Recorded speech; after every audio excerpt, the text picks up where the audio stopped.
Hello, the internet. This is not one of my typical kind of videos, although what are my typical kind of videos? Only 10 people watch them anyway, so it doesn't really matter what I do.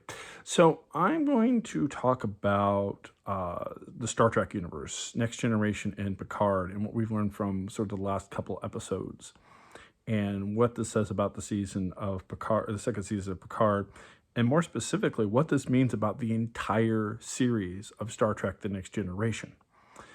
Now, watching this season, of course, we being human beings, assume everything's about us, assume that the second season is about a change of the timeline for the human race and the changes that existed because of the human race, and they need to go back and fix it so that they can bring the human race back to normal. I don't think that's actually the case here. I think we've actually got something very, very different.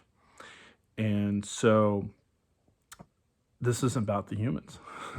So before I get any further, I need to talk about a couple scientific concepts. Well, a couple concepts, some of which were science, some of which were science fiction, so that this video will make a little bit more sense. Because as we know, the Q continuums see time and interact with time very differently than human beings do.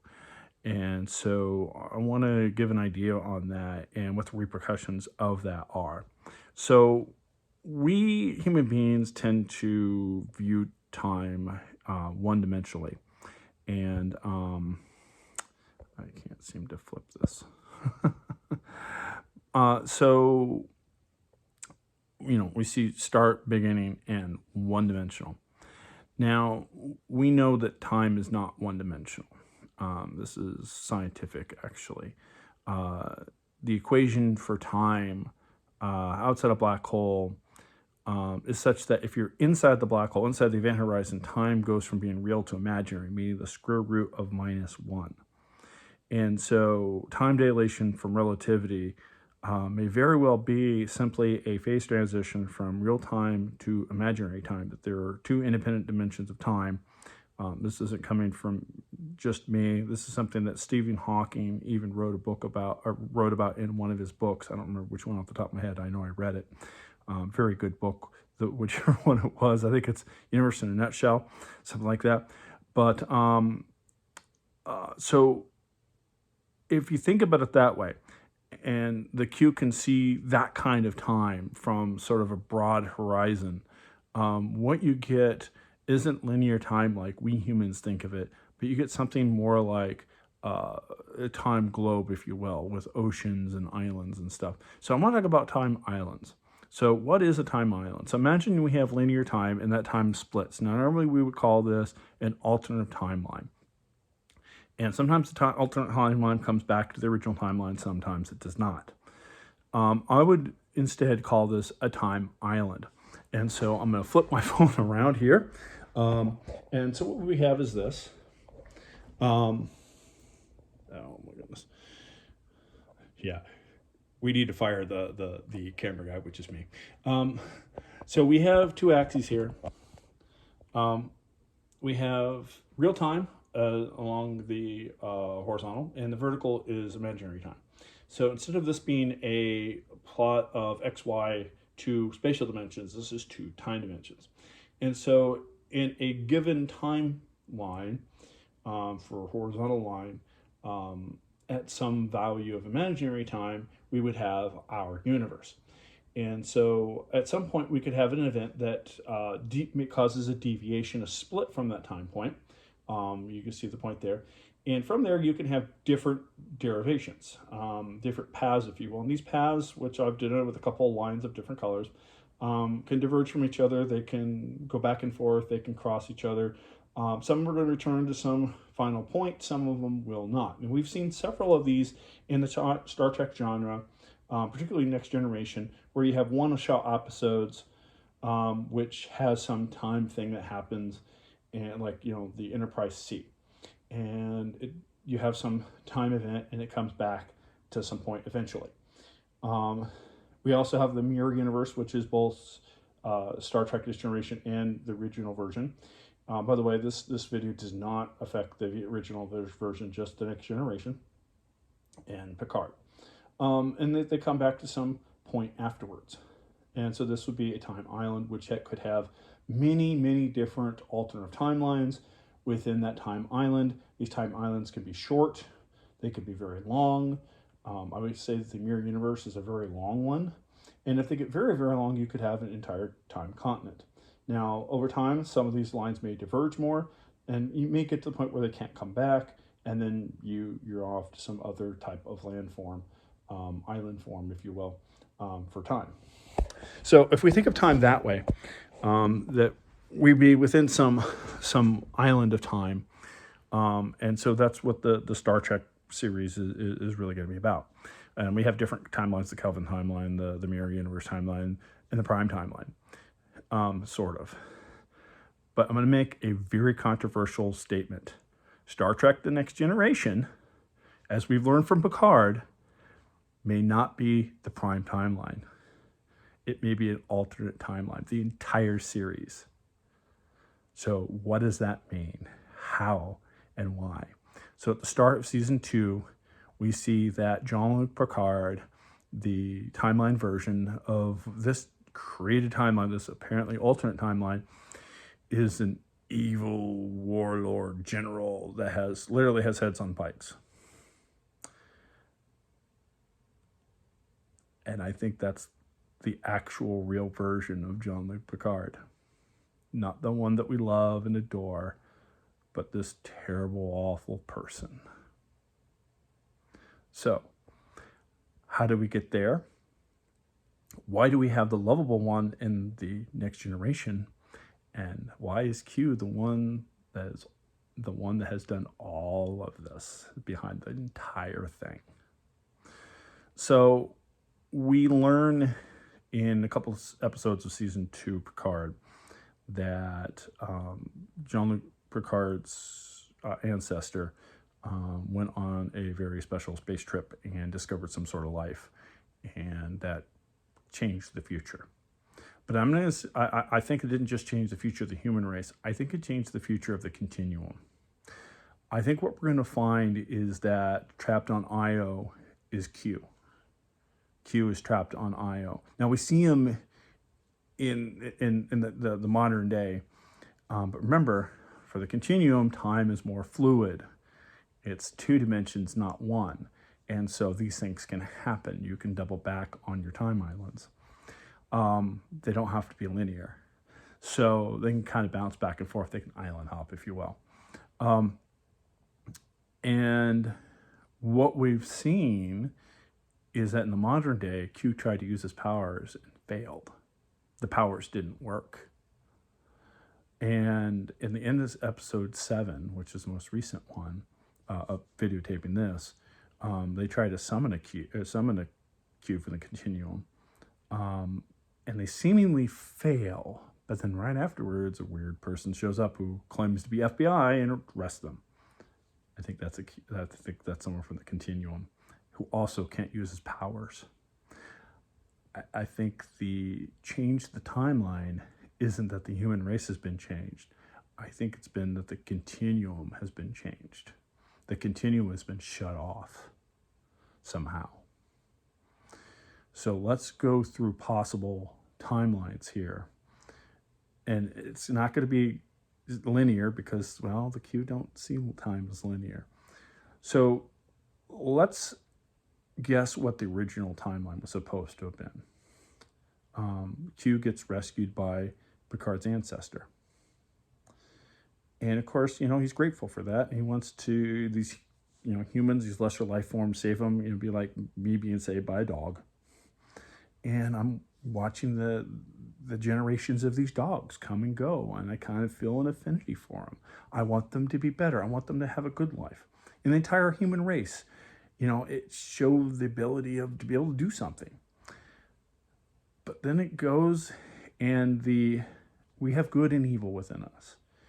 And it's up for us to decide which wins. And for the human race, good didn't win. And I think the deviation doesn't occur in the first episode of The Next Generation, which is Farpoint. I actually think it occurs well before that. I think the tipping point for the entire Star Trek universe after the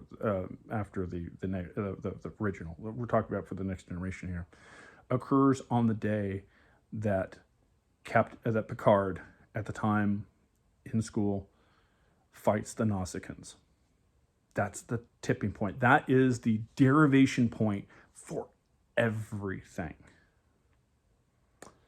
I think originally he didn't lose the fight.